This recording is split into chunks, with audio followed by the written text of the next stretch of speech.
Gereja Katolik merayakan Hari Raya Maria menerima kabar sukacita dari malaikat Gabriel.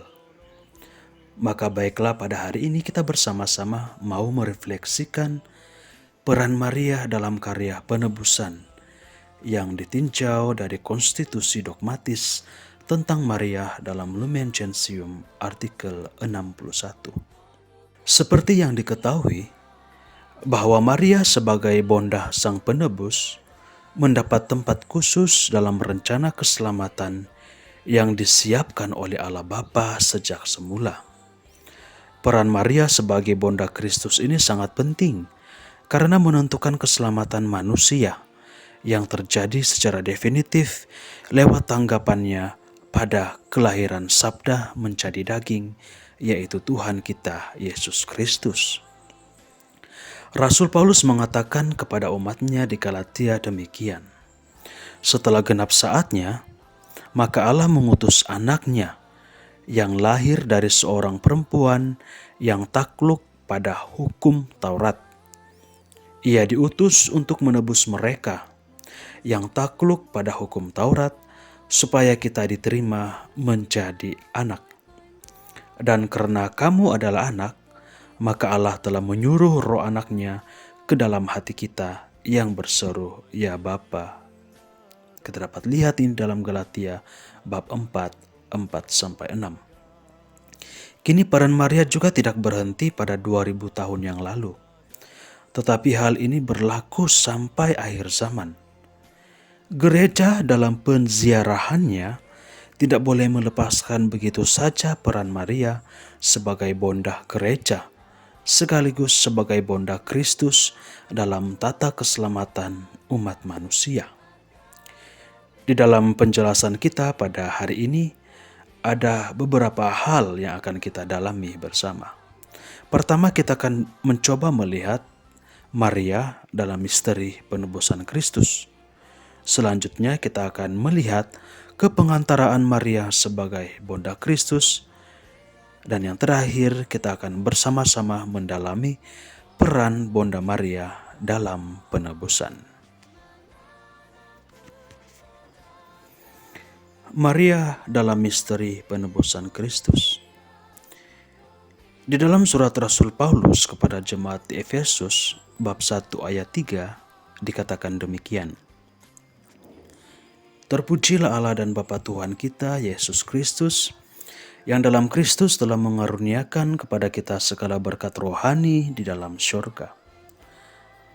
Kata-kata dari surat ini mau mengatakan rencana Allah, yaitu penyelamatan umat manusia yang terjadi hanya di dalam Kristus. Penyelamatan ini terjadi secara sempurna dan universal.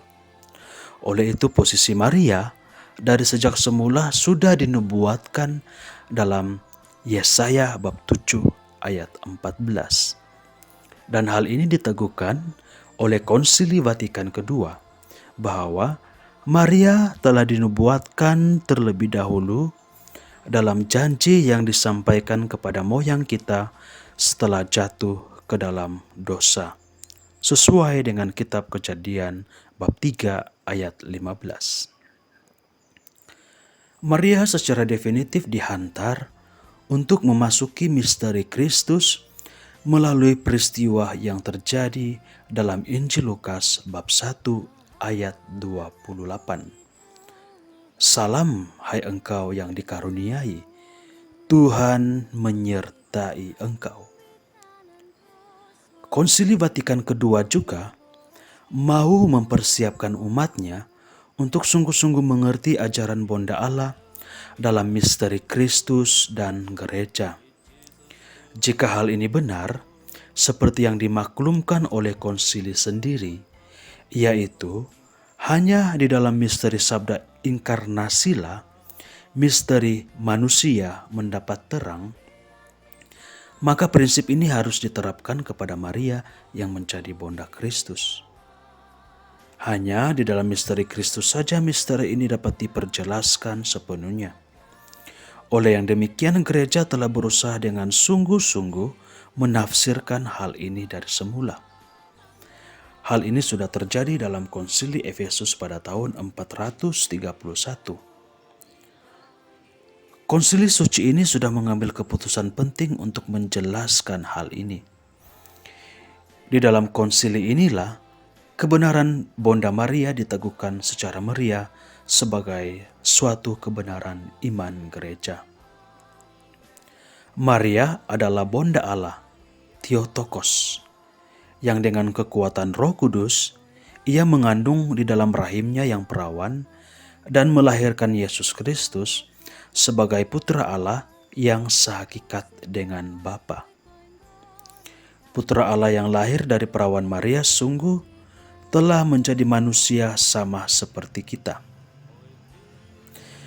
Di dalam Centesismus Annus 62, dikatakan bahwa Maria, Bonda Penebus, terus-menerus berada di samping Kristus dalam perjalanannya menuju keluarga manusiawi, dan di tengah keluarga tersebut ia mendahului gereja dalam ziarah iman.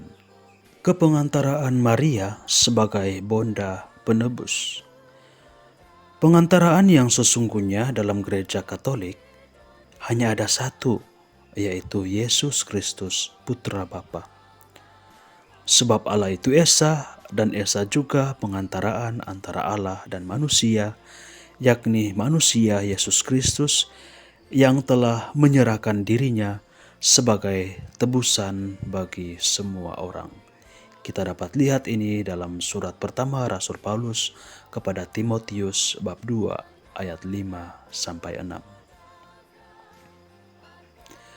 Peran keibuan Maria dalam pengantaraan terhadap umat manusia sama sekali tidak mengurangkan atau menyuramkan pengantaraan Kristus yang tunggal itu. Justru menampilkan atau menunjukkan kekuatannya. Pengaruh Santa Perawan Maria yang membawa manusia dalam keselamatan terjadi karena kebaikan Allah itu sendiri, pun dari kelimpahan pahala Kristus. Namun pengaruh ini tertumpu pada pengantaraan putranya, yakni Yesus Kristus. Konsili Vatikan II menaruh perhatian khusus pada pengaruh pengantaraan Maria yang membawa keselamatan pada manusia. Hal pertama dilakukan oleh konsili adalah menekankan kembali keesaan pengantaraan Kristus seperti yang ditekankan oleh Rasul Paulus. Dengan demikian pengantaraan Maria tidak dapat disejajarkan dengan pengantaraan Yesus Kristus. Maka semua ajaran yang cenderung menguculkan kepengantaraan Kristus harus ditentang. Demikian juga setiap usaha untuk menjadikan Maria sebagai pengantara yang melebihi Kristus atau yang mensejajarkannya, atau dalam pengertian yang lain, menjadikan pembelajaran Mariologi berdiri sendiri dan lepas dari unsur Kristologi, harus kembali melihat pada ajaran konsili yang benar. Konsili sekian kali menegaskan bahwa Maria hanya bersumber pada Kristus sebagai pengantaraan yang sejati. Bagaimana peran Maria dalam penebusan? Injil Yohanes bab 19 ayat 25-27 banyak digunakan atau dipakai oleh para teolog Mariologi untuk memperdalam peran Maria dalam rencana penebusan. Maria secara khusus diberikan gelar sebagai Co-Redemptrix atau rekan penebus, dan sebagai Mediatrix Omnium Gratiarum, yaitu pengantara segala rahmat. Mariologi Katolik berusaha mencari basis atau dasar untuk menempatkan Maria dalam peranan karya penyelamatan itu sendiri. Maria merelakan diri menjadi ibu juru selamat, sekaligus ia juga wakil manusia, supaya umat manusia mendapat tawaran dari Allah Bapa berupa anaknya Yesus Kristus. Pada waktu malaikat datang kepadanya untuk menyampaikan pesan dari Allah, seluruh ciptaan jagat raya tergantung pada jawabannya atas pesan tersebut.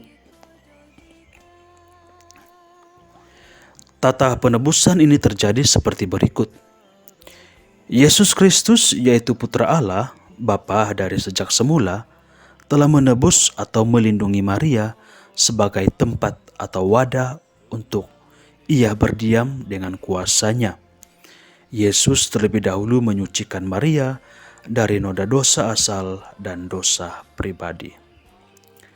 Maria dari sejak semula sudah menerima penebusan secara objektif dari Allah sendiri, tetapi dalam perjalanan waktu ia harus berusaha untuk menjawab tawaran Allah lewat tantangan iman yang ia alami dalam hidup. Sebagai kesimpulan, Maria tidak dapat ditempatkan pada tingkat yang sama dengan tingkat Tuhan kita, Yesus Kristus. Namun di lain pihak, dapat diketahui bahwa Maria melampaui orang-orang beriman lainnya. Tidak hanya dalam kadar dan tingkat, waktu dan tata ketergantungan.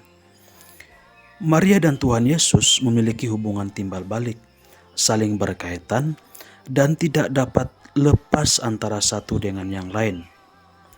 Bagi pengikut Kristus, selain Yesus sendiri sebagai model yang terutama, Maria juga dapat dijadikan model iman yang sempurna bagi setiap hidup Kristiani dengan belajar dan menghayati hidupnya.